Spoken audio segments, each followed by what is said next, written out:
Ever since my younger brother Makoto was brought back, I have gradually been pushed to the margins of the family. To make up for him, my father immediately gave him my position and entrusted him with the project I had poured my heart and soul into. When the project went wrong, my sister gave false testimony, and the blame for his mess was placed squarely on my shoulders. He was all alone, and my wife showed him an unexpected amount of care, insisting that as an older sister-in-law, she should act like a mother and take care of the brother I had neglected for so long. Furious and unwilling to let this go, I confronted him, but he punched me down the stairs, breaking my leg. Just when I thought my mother would speak some words of justice, she instead advised me not to be petty. Even my daughter thought it would be better if Makoto were her father. In my hospital bed, consumed by anger and frustration, I had an unexpected awakening. It turns out, I was merely a villainous supporting character in an inspirational novel. All my struggles and efforts, all the sacrifices I made, were for the male lead, Makoto, to reap the rewards. Realizing my fate, I handed my wife and daughter over to Makoto and voluntarily gave up my inheritance and left the country. But when everyone thought I was a defeated man, abandoned by family and friends, I returned to the country with a bang and decisively took away Makoto's rewards. Chapter 1. When I first awakened, my so-called family members were still blaming me. My parents, who had always been fond of me, now stood by my younger brother. My mother said, "Makoto didn't do it on purpose. Besides, you were too harsh when you argued with him. It's understandable that he panicked. Both of you are at fault, and you only had a small injury. Let's just let it go. I'll take charge and move past it. Don't dwell on it anymore." She looked at me with a kindly expression, hoping that I would be like I used to be, grudging but still obediently going along with her wishes. And just as she hoped, I replied in a flat tone, "All right." Her hand paused for a moment before she comforted me. "I know things haven't been easy for you. When you get out of the hospital, I'll have the housekeeper make you something delicious." I nodded in silence. My sister Freya furrowed her brows, looking at me. "I'll help with the project. You don't have to take responsibility for Makoto anymore. Is that okay? Don't blame me. Makoto is still new, and can't handle that much pressure. Plus, there were mistakes in your handover too." I distinctly remembered that the documents I handed over to Makoto had everything meticulously detailed, what file to check, which folder, which page. But Makoto, in his usual hasty way, only skimmed through things, leading to a crucial error in the decimal places of the data. Of course, I didn't argue with Freya anymore. I simply grunted in response and stayed silent. There was nothing to argue about. She knew the problem was Makoto's, but to cover for him and shield him from the consequences, she planned to throw the whole blame onto me. After my awakening, her so-called selfless, elder sister persona became laughable to me. My cold responses seemed to make them uncomfortable. My father spoke up, "Rest well, and once you're out of the hospital, come back to the company and help Makoto. He's just joined, and he needs to make a name for himself. As his older brother, you should be more generous and lend him a hand. Once he's settled in the company, you can resume your position." I looked at my father curiously, wondering if he still remembered how proudly he used to claim that he treated all his children equally. When I joined the company, he insisted that I start from the ground up. I had no objections at the time, and worked my way up from the grassroots for 8 years to get to where I was. But when Makoto mentioned joining the company, my father immediately gave him my position, letting him take over the project I was about to finish. I smiled at my father and said, "There's no need to resume my position. When I'm out of the hospital, I'll handle all the handover work." Father furrowed his brows and said, "George, what are you doing? Are you messing with us?" I shook my head and replied calmly, "No, I'm just tired. I plan to resign." At that moment, Makoto, who had been acting like a meek little chick, stood up and said, "Bro, I know my qualifications aren't enough for this position, and having you assist me is a waste of your talents. You don't need to resign. I should be the one to resign. As for what happened with you being pushed down the stairs, although it was accidental, it was still my fault. I've been feeling guilty about it. I came here today to apologize. I didn't expect it to make you even more upset. I'm sorry." He looked apologetic, but his eyes were full of calculation. Unfortunately, everyone except me saw only his expression. Father immediately reprimanded me. "I've taught you to have a broad heart since you were young. Is this how you treat your brother?" Mother shook her head sadly. "Makoto was kidnapped when he was born and has suffered outside for so many years. It's only natural that we focus more on him now that we finally found him." "George, why do you have to turn against the family over something like this?" Freya looked at me coldly and said, "Dad, Mom, don't waste your breath. George is acting like a spoiled young master, thinking everyone should revolve around him. You've been so patient, and does he even care? He's selfish." I barely managed to smile, inadvertently recalling how things used to be before Makoto came back, how warm my interactions with the family had been. But that warmth no longer stirred any emotions within me. It seemed this was a side effect of my awakening, no longer swayed by unnecessary emotions. I calmly replied to them, "Yes, yes, You're all right, but I'm tired now. Is that okay? Freya snorted and was about to speak, but my father interjected. All right. George needs rest. Let's head home for now. Once you're out of the hospital, we can talk properly as a family. Mother hesitated, then looked at me and said, I'll come see you again in a few days. Makoto turned to the woman beside him. Sister-in-law, please take good care of my brother. And Lily, remember to be obedient and not make your father angry. Okay. Freya also said, Sister-in-law, sorry for the trouble. Hearing the voices of the two siblings, I looked up to see Freya patting Willow's arm while Makoto crouched down and gently admonished Lily. Looking at the disdain and disapproval in their eyes as they glanced at me, I suddenly realized that in the midst of their silence, I had forgotten that my so-called wife and daughter were still in the room with me. Chapter 2. After my parents left, only Willow and Lily remained in the hospital room. Willow looked at me for a while and sighed. You used to be so mature and composed. How did you become so unreasonable? Makoto is your brother, and after suffering all those years, you should take better care of him. Why are you always at odds with him? I agreed, replying, You're right. As the older sister-in-law, I should take care of him. I'll leave him to you from now on. I'm tired and need to rest. She stamped her feet in anger and said, What kind of person are you? I've told you so many times. I take care of him because he's your brother. Can you clear your mind? I was truly exhausted, so I didn't bother reminding her that in just 6 months, her address of my brother had already changed to simply calling him Makoto. At that moment, I heard a childish voice. Dad, it's so low of you to argue with your own brother. 7-year-old Lily pursed her lips, her eyes full of disdain and contempt. I used to find her precociousness amusing, but since Makoto appeared, her maturity had turned into attacks against me. She thought I was too strict with her, didn't care about her, always focused on work, while her uncle Makoto often brought her small gifts. She hated that I always gave her uncle trouble and thought it was terrible. She clearly took after her mother. I smiled bitterly and said, If it's so low, just bear with it. Soon enough, you'll be free of it. I closed my eyes and added, All right, I really need to rest now. Just before I closed my eyes completely, I saw a flash of surprise and unease in Lily's eyes. I heard Willow scolding her, saying, What are you saying to a child? I didn't open my eyes to look at her, but her voice too held a trace of anxiety. What are these two mother and daughter up to? I kept my eyes shut, and after a while, I heard Willow's voice again. You rest and calm down. I'll take Lily home. As soon as they left the room, I heard Lily's voice outside. Mom, if only Uncle Makoto had been found sooner, then it would have been him marrying you, and my dad would have been him. Willow's voice was calm as she responded, Don't talk nonsense. Then, the mother and daughter gradually walked away. I listened to their conversation, but no longer felt the heart-wrenching pain I had before. Instead, I quickly drifted off to sleep. I dreamed of the past. I remembered when my parents and my sister Freya were united, and we were a happy family. The Wong family had once been on the brink of bankruptcy, and with the money we had, we could only afford to send one of us abroad for studies. My sister insisted on letting me go, no matter what. During those hardest times, my parents never complained, never reduced my living expenses, and never mentioned the family's financial struggles. They were always worried about whether I was eating and sleeping well. Then I dreamed of Willow. We were college classmates, and after spending a lot of time together in the same club,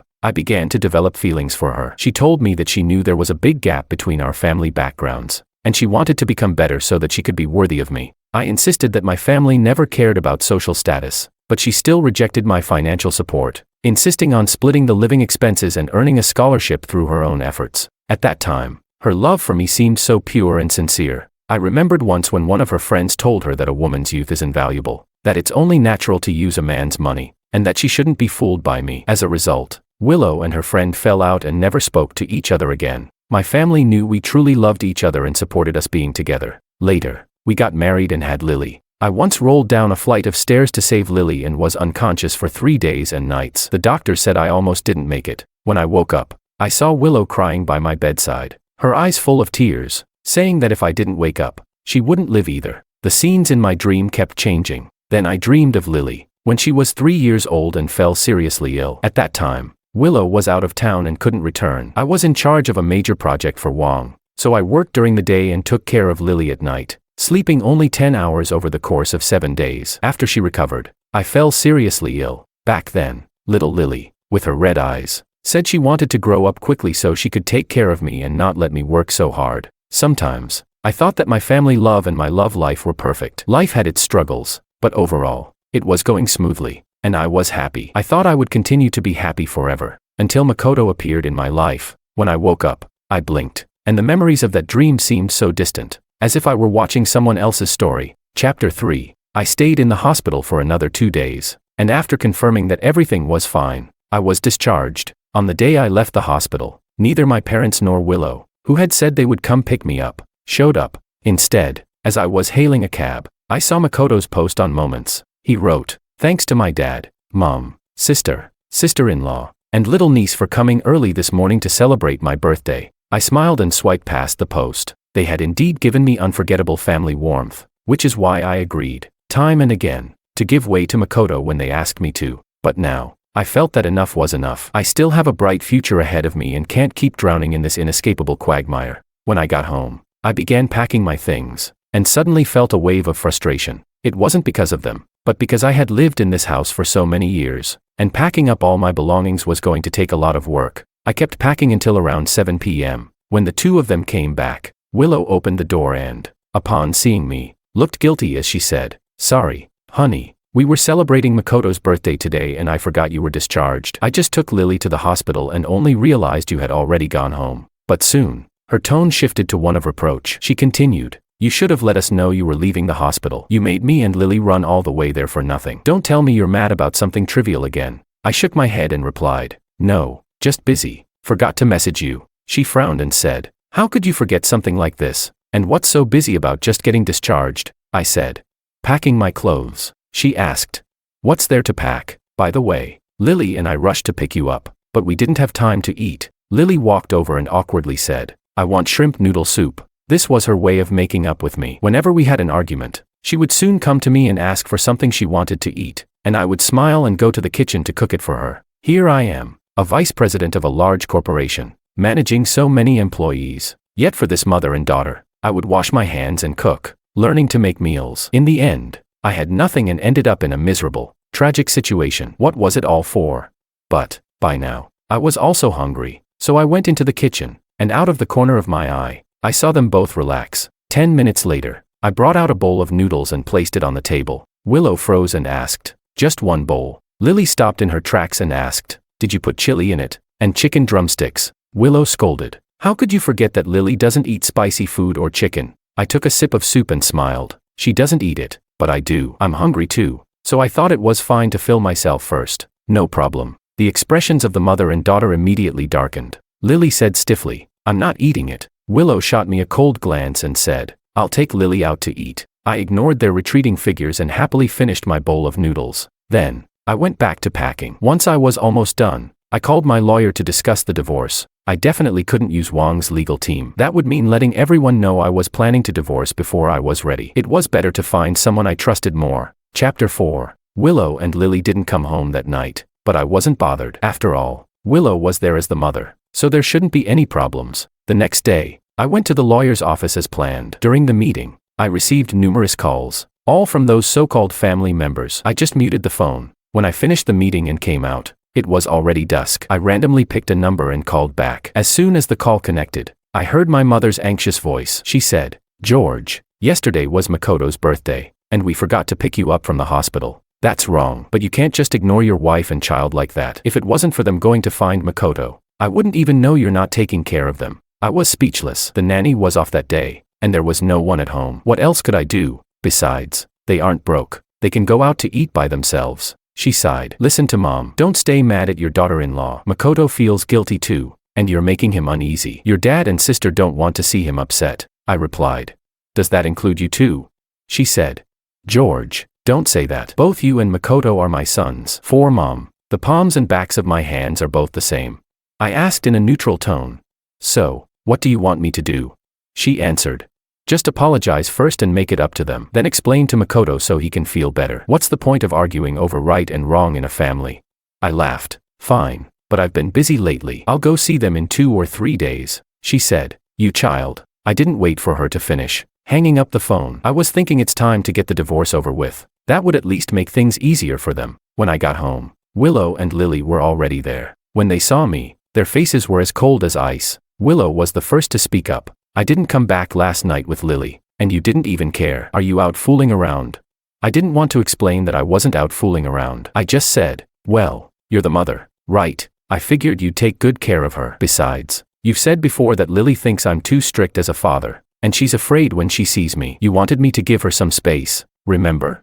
Both mother and daughter froze. They must have remembered that time when they didn't come home late. And Willow's calls went unanswered, almost making me call the police. Until I saw Makoto's post on Moments, I felt like a bucket of cold water had been dumped on me. From head to toe, the two of them had spent the day at a newly opened amusement park with Makoto, and in the evening, they had dinner together. Strangers thought they were a family of 3 and even offered to take a picture for them. Makoto's post had a photo of the 3 of them together, with a caption saying, "We were mistaken for a family of 3, LOL. He was using this to silence me, leaving me no excuse to confront him. After all, he had already said it was just for fun. After 10 p.m., I finally heard the sound of them opening the door. When I sharply questioned them, Willow replied disdainfully, "Lily needs her personal space, so don't be so controlling. And you didn't need to be in such a hurry. I'm the mother. Of course, I'll take care of Lily." Lily didn't speak, but her expression mirrored her mother's, cold and impatient. I shook off my thoughts and smiled at them. "I hope you had fun. I'll go wash up now. By the way, I've already eaten out. If you haven't, you can order takeout. The nanny won't be back until tomorrow." Lily suddenly spoke up, nervously saying, "There's a movie coming out next month that's perfect for a family of 3 to watch. Next month, by mid-month, if all goes smoothly, Willow and I would have passed the cooling-off period and gotten the divorce certificate." I smiled at Lily and said, "I'm busy, but you can ask Uncle Makoto. He should be happy to take you." Lily stood there, a hurt expression flashing in her eyes. Her temper flared, and she said stiffly, "You're right. I'll go with Uncle Makoto then." With that, she stormed off to her room and slammed the door. Both mother and daughter were fond of slamming doors. Witnessing this, Willow angrily said, "George, have you had enough?" Lily was trying to make amends, and you had to act all sarcastic. "She's still a child. When did your heart become so small?" Then, her tone shifted, and she looked exhausted, saying, "George, I know you're mad at me. I can change. Lily will change too. Please don't act like this, okay?" If she had said this any day before I went to the hospital, I would have told myself to let the past go. After all, they were my wife and child. I should trust them. But now, it was too late. For the past 3 years, after every argument, I wanted to sit down and have a heart-to-heart talk with her. I just wanted to talk to her. But every time, Willow would inexplicably shift the topic and accuse me of not admitting my faults. In the end, it would always turn into her criticizing me, and Lily would bluntly tell me she didn't want to listen. If I wanted her to get closer to me, I had to learn from her Uncle Makoto on how to interact with her, instead of being so strict. Now, I had learned, but they weren't happy with it. Chapter 5. On Monday, I sent my resignation letter to Freya's email and began writing handover documents. Within 5 minutes, Freya summoned me to her office with a cold tone. "What are you trying to pull now?" I replied. "Resigning. What else would it be?" She let out a laugh, as if she had heard a joke. She said, "How old are you? Still trying to threaten people with resignation?" Freya suddenly appeared somewhat helpless and said, "George, I apologize for my sister's attitude before, but why can't you get along with Makoto? He's not even adopted, he's our biological brother." I had once hoped for that too, but Makoto didn't want it. From the first day he entered the house, I saw the jealousy and hostility in his eyes. Makoto was determined to take everything that mattered to me, and I was tired. I no longer wanted to fight him. Of course, Freya wouldn't believe it, so I said nothing and just looked at her. It seemed like she realized I was serious, and her expression grew increasingly grim. Finally, she coldly said, "If you want to resign, talk to Dad about it." I nodded. "I will, but you'll follow the process here too. Also, hurry up and find someone to take over my responsibilities, whether it's Makoto or anyone else. In a month, I'll be gone." Freya bit her lip and said, "Then leave." I turned to walk out, but when I reached the door, she called me back. "Are you resigning to save your relationship with Willow and Lily? If so, I can talk to them." I interrupted her. "I'm doing this for myself. I'll leave now." After work, I received a call from my father, inviting me to dinner at home on Saturday. He also mentioned that Willow and Lily would be there. After hanging up, I received a call from the lawyer, saying the divorce agreement had been drafted and would be sent to my email for me to review. I felt a surge of energy and quickly went home to check my email. After reading through it carefully, I was very impressed with the lawyer's efficiency and professionalism. The door opened, and Willow and Lily had returned. They were an hour later than usual. I checked WeChat and didn't see any posts from Makoto, unsure whether I had been blocked or if he simply hadn't posted anything. However, considering it takes about half an hour from school to home, they probably didn't have enough time to eat with Makoto. Willow looked tired. She looked at me and said, "Today, I went to pick up Lily. Her teacher said she hasn't been paying attention in class lately and has been very irritable, often arguing with her classmates. George, no matter how angry you are, Can you put it aside for now? Lily is still your daughter. You're her father, and you can't just ignore her. I looked at Lily. Every time I disciplined her, she'd run and hide behind her mother, crying and complaining. Willow would take the opportunity to scold me, saying my method was too harsh, that children need to be spoken to, not punished. I could discipline her, but did she really need it? I crouched down in front of her and asked, Lily, is something bothering you? If you want to talk about it, I'm here. If it's within my power, I'll help you. Willow was right about one thing. Lily was my daughter, whether she was an adult or not, at least for now. I couldn't let a 7-year-old go down the wrong path. Lily pressed her lips together and said without hesitation, I want my dad to always be my dad. I patted her head and promised, as long as you recognize me, I'll always be your dad. I turned to look at Willow, who also had a cold expression. She said sharply, of course, she'll recognize you. What are you even talking about?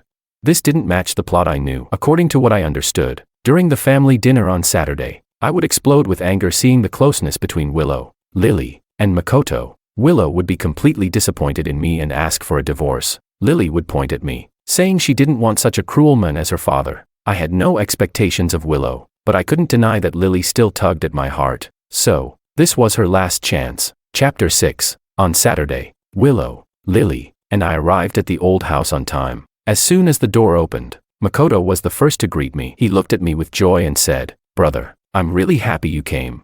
His expression was so sincere. No wonder he could become the main character. I kept a neutral tone and replied, Dad asked me to come, so of course I had to. My father seemed a little awkward. He cleared his throat and said, All right, we're just having a meal as a family. No need to make it so formal. At the dinner table, my mother was very careful, serving Makoto some food and then quickly serving me the same. My dad spoke up, By the way, George, don't bring up your resignation again. He put down his chopsticks and added, Dad will give you a long vacation, and when you come back, you can continue as vice president. As for Makoto, I'll start a new company for you to gain experience, and when you're ready, you can join the main company. Makoto smiled humbly and said, I have no objections. I'll listen to Dad. I do need more experience and need to learn more. But the way he gripped his chopsticks was so tight that he nearly broke them. Freya looked at me with a smile and asked, Is the young master satisfied now?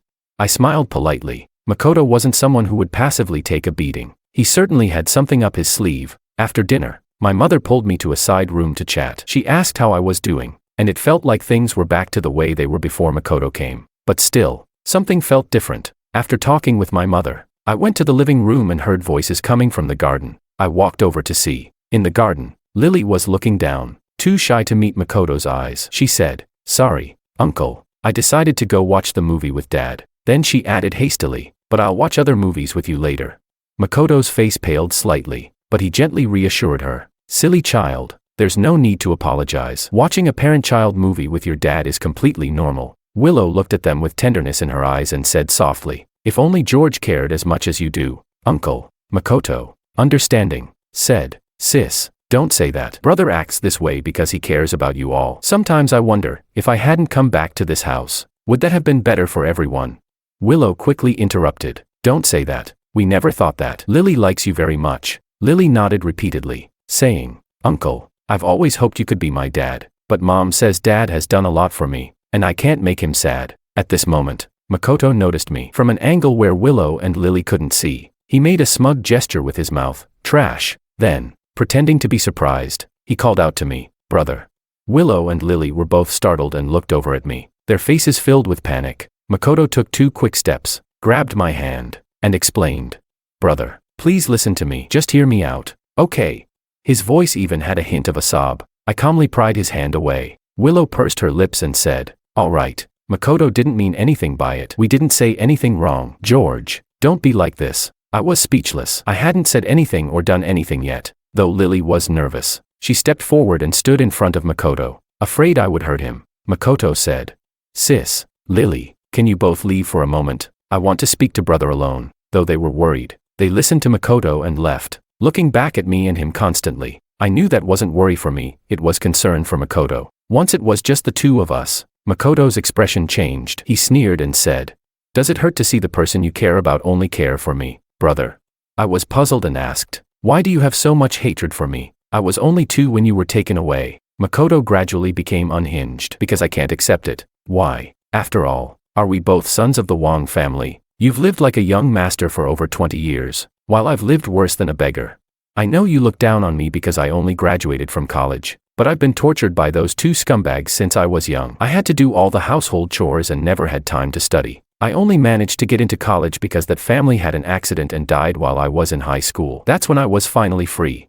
So I hate you. I will take everything you care about, everything you love." He calmed down, his malice completely unmasked, and said, "Now, your parents, sister, wife, and daughter still care about you, but I'll tell you this. Soon they will all completely despise you. Just wait." I asked calmly, "I thought you were jealous because you missed mom and dad, and maybe even fell in love with my wife." He laughed as if hearing something absurd. They're just tools for my revenge. I want you to watch as your parents, sister, wife, and daughter all turn against you, abandon you." With that, he left, walking away with a smug look on his face. I watched his back, feeling no anger or anxiety, only curiosity. What was he going to do next? 3 days later, I found out. Chapter 07. That morning, as I was just waking up, Willow barged into my bedroom, her face red with anger. Yes, since I was discharged from the hospital, I've been sleeping in a separate room from her. I had never seen Willow like this before, her eyes swollen from crying, her face full of resentment. She screamed, "Makoto has committed suicide. Are you happy now?" I was speechless. When we arrived at Makoto's hospital room, I saw my parents and Freya, all with red eyes, gathered around his bed. Lily rushed over and cried, "Uncle, what happened to you? Don't scare me." When my mother saw me, her expression changed completely. She had always been gentle with me, but in that moment, she marched over and scolded me with fury. "What did you say to Makoto that day? Why did he do this?" She looked at me with hatred and continued, "He swallowed an entire bottle of sleeping pills." My father stared at me coldly and said, "I've approved your resignation. From now on, you have nothing to do with the Wong family. I won't argue with you about the money you've spent over the years, but don't expect a single cent from me in the future. All of the family assets will go to your sister and Makoto." Freya glared at me and said, "Don't even think about using the Wong name to make money. If I find out, I won't let you off the hook." I nodded. Over the years, the money I made for the company far exceeded what the Wong family had spent on me, so I owed them nothing. And during my time working there, I also made some personal investments with the salary I earned from Wong, which allowed me to achieve financial freedom long before all this happened. Suddenly, my mother broke down in tears again, sobbing, "George, why have you become like this? Do you know that Makoto wrote a suicide note saying he shouldn't have come back? When he was unconscious, he kept apologizing to you, saying he never wanted to take anything from you, that he didn't hate you. You two are brothers. Can't you forgive him?" I looked at my mother and thought, if Makoto were awake right now, he would surely be enjoying this moment. I rolled my eyes and turned to leave, but the next moment, Willow stopped me, her voice trembling as she said, "Wait, I can't live with a man like you anymore. I'll contact a lawyer in the next few days to draft the divorce agreement." Lily, wiping her face, chimed in, "Yes, a man like that doesn't deserve to be my dad." She shouted angrily, "I don't want such a malicious person to be my father." Those words were the final blow. Then she threw herself onto Makoto's bed again, crying, "Uncle, I was wrong. From now on, I'll only listen to you. I'll watch that movie with you. Just please wake up." I coldly replied to Willow, "No need to wait for these 2 days. I already have the divorce agreement ready. If you have time, you can check it over. If everything is fine, just sign it." "What did you say?" Willow's face turned pale, and she looked at me in disbelief. "You already have the divorce agreement. When did you prepare it?" I smiled slightly and replied, 2 days after I was discharged from the hospital." Willow's chest heaved as she stammered, "George, how dare you?" Freya couldn't tolerate my indifference anymore and grabbed my left hand forcefully, saying, "Go and apologize to Makoto. Don't stop until he wakes up, or I'll never acknowledge you as my brother again." I raised my right hand and shoved her away. Before she could say anything else, I frowned and said, "Miss Wong, my left hand was severely injured. I hope you won't grab it so tightly." Freya froze, her expression changing instantly. My parents also looked shocked, their faces turning pale. I knew they remembered now. Years ago, when our family was attacked by enemies after the bankruptcy, it was my left hand that was shattered while protecting them. Since then, I couldn't lift heavy objects or move with agility. Freya's lips trembled, and she stepped back, her face as white as a ghost. I looked at them and said, "If there's nothing else, I'll be leaving now." As I was about to exit the room, I thought I heard a whisper, "George." The next day, Willow and I went to the civil affairs office to finalize the divorce. When she returned home with Lily the day before, she saw me waiting with the printed divorce agreement in hand. She had no way to avoid it, and because of her harsh words before, she could only grit her teeth and sign it. After leaving the civil affairs office, I immediately called a moving company to move my already packed belongings out of the house I had lived in for so many years. After the 1-month cooling-off period, we met again at the Civil Affairs office. I was the first to sign. Her hands trembled slightly. Suddenly, she threw the pen down in anger and yelled, "George, you're so cruel. To prove you don't care, you're even willing to abandon your own daughter." At this, the staff at the Civil Affairs office gave me strange looks. It was laughable. Now she was trying to claim the moral high ground, throwing dirt at me. During this entire month, we hadn't contacted each other at all. Meanwhile, Makoto had been sending messages every day, boasting about how Willow had been going to care for him and how Lily visited him often. To prevent Willow from focusing too much on taking care of Makoto and forgetting about the divorce, I made sure to remind her before the cooling-off period ended. It was much later when I received her angry voice message reply. She said, "Don't worry, I'll be there." Bringing myself back to the moment, I frowned and replied, "Aren't you happy that you can finally be with my brother?" Her face turned deathly pale. The energy drained from her, and she quickly signed the papers. We left the Civil Affairs office, and with a smile on my face, I said, "Goodbye, Willow," never to see her again. Chapter 08. 5 years later, Anna, our son, and I returned to the country. David, riding on my back, said, "Dad, are you tired? I can walk by myself." Anna smiled and added, "Your son's worried about you. Let me carry him for a bit." David wasn't heavy, so carrying him wasn't a problem, but I decided to give in and handed him over to Anna. However, just as I did, a voice, trembling with confusion, called out, "Dad." I turned around to see Willow and Lily standing there, staring at me. It had been years since we last saw each other. Lily had grown taller, while Willow looked much more worn out. Willow's voice trembled as she said, "George, you're back." She stepped forward to grab my hand, but I quickly took a step back, avoiding her touch. That's when she noticed Anna beside me. She asked, "Who is she?" Willow's eyes flashed with anger. I replied politely, "This is my wife, and this is my son." Her eyes widened in disbelief. "You're married, and you have a child?" David tilted his head in confusion and asked, "Dad, who are they?" Lily retorted, "He's my dad, not your dad." Like an angry little lion, she rushed toward me, but I quickly stepped in front of George and pushed her back. She froze, tears welling up in her eyes, and said, "Dad, don't you want me anymore?"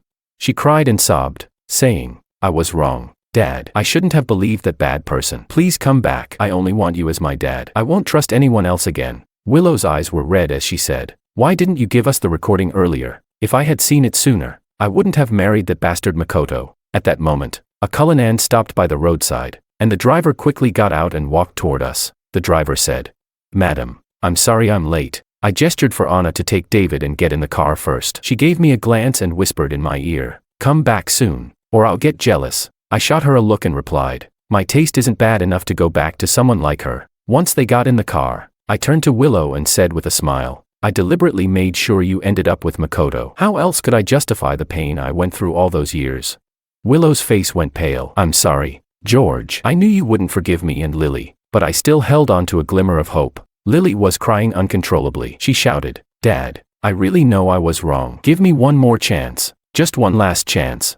I bent down, sighed, and said, "You used up that last chance 5 years ago. Let's just say our father-daughter bond was shallow. Lily, the only advice I have for you is to look forward, not back at things that can never be undone." She wanted to say more, but I didn't give her the chance. I turned and got into the car. A month after I left, Willow married Makoto, and my father officially appointed Makoto as vice president of Wong. I kept an eye on them, and after Makoto had secured his position and Willow got pregnant, I sent a recording to Wong's family and Willow's phone. It was of the conversation between Makoto and me in the garden of the old house. After sending it, I stopped caring about them, until today. Once we got in the car, Anna, along with our domestic branch employees, greeted me, and she started reporting on the recent situation of the Wong family and Willow and Lily. In short, things hadn't gone well for them. After Willow learned the truth, she broke down. No matter how much Makoto begged her, she insisted on divorcing him, even though she was pregnant and had to terminate the pregnancy. During an argument,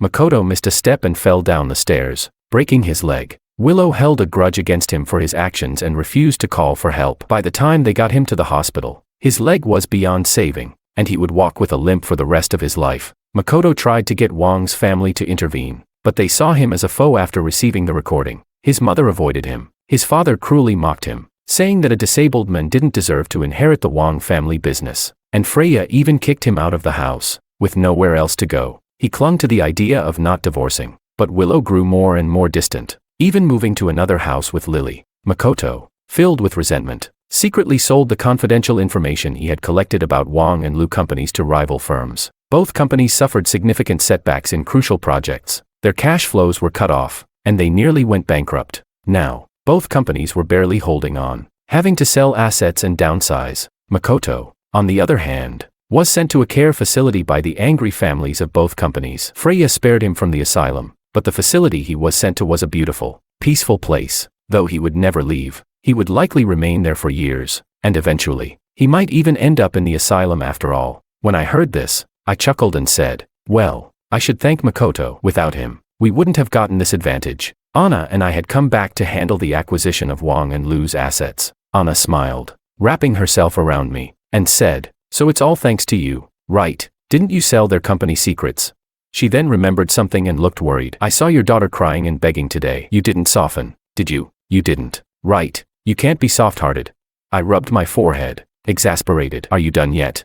Glancing at our son, who had already fallen asleep, I softened and said, David's my only child. She snorted. Well, that's better, I said.